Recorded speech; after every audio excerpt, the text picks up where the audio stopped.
দেশ থেকে চিরতরে ফ্যাসিবাদ, চাঁদাবাজি ও দুর্নীতি বিদায় না করা পর্যন্ত আন্দোলন চালিয়ে যাওয়ার ঘোষণা দিয়েছেন বিরোধী দলীয় নেতা ও জামায়াত ইসলামীর আমির ডাক্তার শফিকুর রহমান। সিলেট আলিয়া মাদ্রাসা মাঠে বিভাগীয় সমাবেশে তিনি একথা বলেন। গণভোটের রায় ও জুলাই সনদ বাস্তবায়নে কোনো গড়িমসি বরদাস্ত করা হবে না বলেও হুঁশিয়ারি দেন বিরোধী দলীয় নেতা। ওদিকে এনসিপির আহ্বায়ক নাহিদ ইসলাম বলেন, গত ১৬ বছর ৩১ দফা ও সংস্কারের মূলা ঝুলিয়ে জাতির সাথে প্রতারণা করছে বিএনপি। তপন কুমার সাহার ক্যামেরায় আরও জানাচ্ছেন খায়রুল ইসলাম। গণভোটের রায় বাস্তবায়ন ও জুলাই গণহত্যায় জড়িত ফ্যাসিস্ট শেখ হাসিনা এবং তার দোসরদের বিচারসহ বেশ কয়েকটি দাবিতে সিলেটের আলিয়া মাদ্রাসা মাঠে বিভাগীয় সমাবেশ করে ১১ দলীয় ঐক্য। এতে অংশ নেন সিলেটের বেশ কয়েকটি জেলার বিপুল সংখ্যক কর্মী সমর্থক। প্রখর রোদ উপেক্ষা করে ঘণ্টার পর ঘণ্টা তারা শোনেন শীর্ষ নেতাদের বক্তব্য। এ সময় ১১ দলের শীর্ষ নেতৃবৃন্দ বলেন, সরকারের ঘাড়ে আওয়ামী লীগের ভূত ভর করেছে, তাই তারা গণভোটকে অস্বীকার করছে।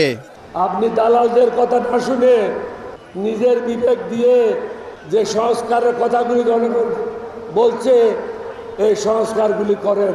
বিরোধী দলীয় চিফ হুইপ নাহিদ ইসলাম বলেন, সরকার সব জায়গায় যেভাবে দলীয়করণ করছে তাতে স্থানীয় নির্বাচন সুষ্ঠু হবে না। দেশ থেকে দেশে তরুণরা জেগে উঠছে, রাজপথে অন্যায় বৈষম্য বিরুদ্ধে কথা বলছে। এটা জুলাই বিপ্লবের ধারাবাহিকতা। বিরোধী দলীয় নেতা ও জামায়াত ইসলামীর আমির ডাক্তার শফিকুর রহমান বলেন, সরকার ফ্যাসিবাদের পথে হেঁটে দুর্নীতিকে জাতীয়করণ করার চেষ্টা করছে। দেশ থেকে চাঁদাবাজ, দেশ থেকে দুর্নীতিবাজ, দেশ থেকে দুঃশাসন দূর না হওয়া পর্যন্ত আমাদের লড়াই তীব্র থেকে তীব্রতর হবে ইনশাআল্লাহ। ডাক্তার শফিকুর রহমান আরও বলেন, জীবন দিয়ে হলেও জুলাই সনদকে বাস্তবায়ন করবে বিরোধী দল। আমরা আমাদের শহীদদের সাথে বেঈমানি করব না, জুলাই যোদ্ধাদের সাথে বেঈমানি করব না, 18 কোটি মানুষের সাথে বেঈমানি করব না।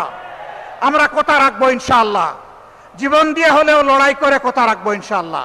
আবারও কেউ যদি ফ্যাসিবাদ হয়ে ওঠার চেষ্টা করে তাহলে তাদের পরিণতি হবে ভয়াবহ বলে হুঁশিয়ারি দেন জামায়াতের আমির। সিলেট দিয়ে শেষ হলো ঢাকার বাইরে গণভোটের রায় ও জুলাই সনদ বাস্তবায়নের দাবিতে ১১ দলীয় ঐক্যের বিভাগীয় সমাবেশ। এ সময় আরও একটি অনিবার্য বিপ্লবের জন্য সকলকে প্রস্তুতি নেওয়ার আহ্বান জানান বক্তারা। বলেন, শরীরের শেষ রক্তবিন্দু দিয়ে হলেও রক্ষা করা হবে জুলাইকে। খায়রুল ইসলাম, এটিএন বাংলা, সিলেট।